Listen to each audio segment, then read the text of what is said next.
As always, shout out to Dan for posting this. Let's go ahead and get right into it, guys.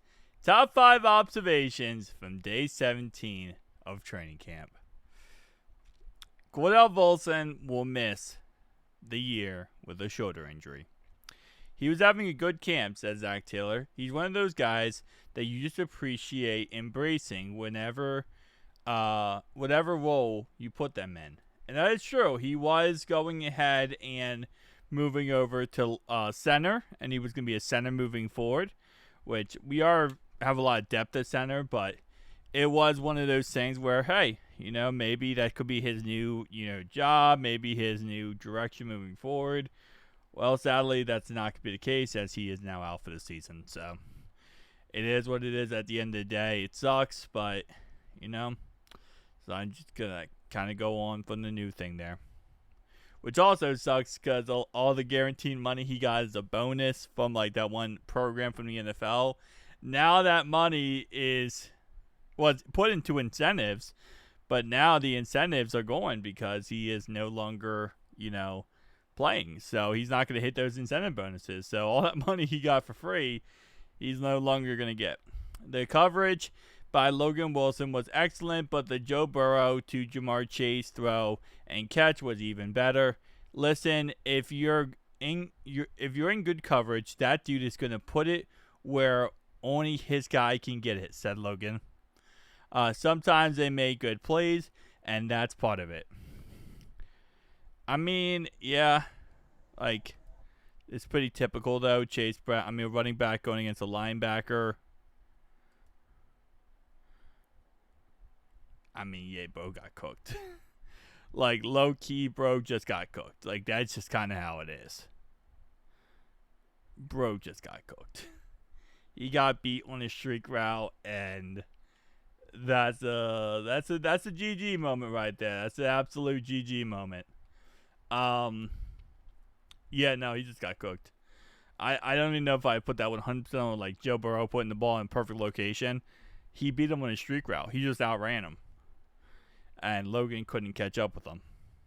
Preseason scheme, and also really great play actually by, Chase Brown there, because he fought for it a little bit at the end. Preseason schemes are always vanilla, but the Bengals keeping it essentially bland on D since teams don't know what to expect from new coordinator Al Golden. Oh yeah, said Coach Taylor. What our identity is on tape, there's no reason to put it out there right now. That's what I've been saying this whole preseason, and it is very true. And this is not just because of Al Golden. Every single team does this. You don't want to show what week one opponents should expect from you, right? You don't want to show that in the preseason. You want to wait to the regular season and then see how it looks, right? So the only thing I will say to that point is, yes, every system we ran was very vanilla. But we also missed some extra points, which didn't look too good. I'm not missed extra points. Misspoke there. We also missed some tackles that didn't look too good. And we also went ahead and, we also didn't get any pass rush, which, again, doesn't look good either. We also had Poison Ivy get unnecessary roughness call, which gave them a first down against the Eagles. And then, of course, the offsides. Like, stuff like that, yeah, we're running a very vanilla system, but stuff like that is stuff that, is quite concerning and needs to be improved, even in a vanilla system, quote-unquote.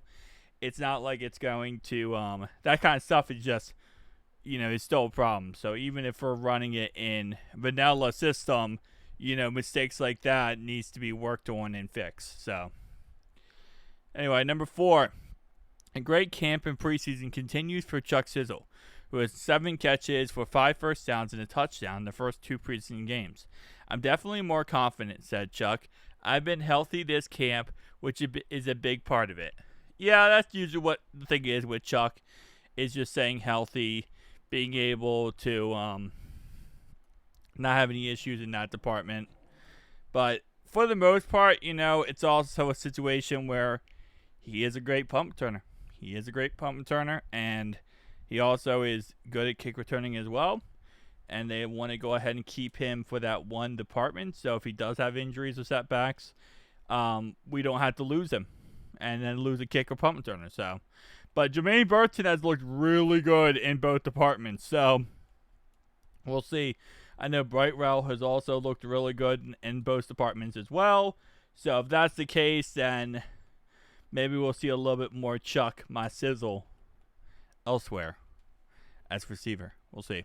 But we also have really good receiving core.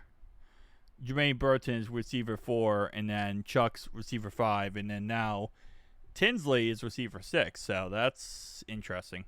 Demetrius Knight Jr. hasn't flashed in the 2 games, but Zach Taylor doesn't sound concerned. There's learning to be done, but he has an outstanding camp. Demetrius is the guy that sees everything once, and you make a correction, and the next time he lights out. Yeah. I mean, listen, this is why, again, preseason doesn't tell you everything, because it really is just a situation of you're in the right place at the right time sometimes. So I don't really put too much on that fact that he hasn't had like an insane preseason so far, but yeah, it's something to talk about, obviously. But I think Demetrius Knight Jr. will be fine. No, honestly. Again, he hasn't gone out there and gotten like interceptions or crazy, like, batted down this pass or that pass. But he still has done his job. If you watch his game tape, there really is nothing to complain about from the guy. He does his job. He does exactly what you need him to do. And he's also not allowing crazy catches. He's not allowing people to move the ball on him. Can't say the same for everyone else, but he's not allowing that to happen. So I'm pretty happy with them. As you already know, I really am very biased because I do love him. He's an absolute monster. Fan favorite of this channel. So tell me down below your thoughts, opinions. I'll see you guys in the next one. Peace.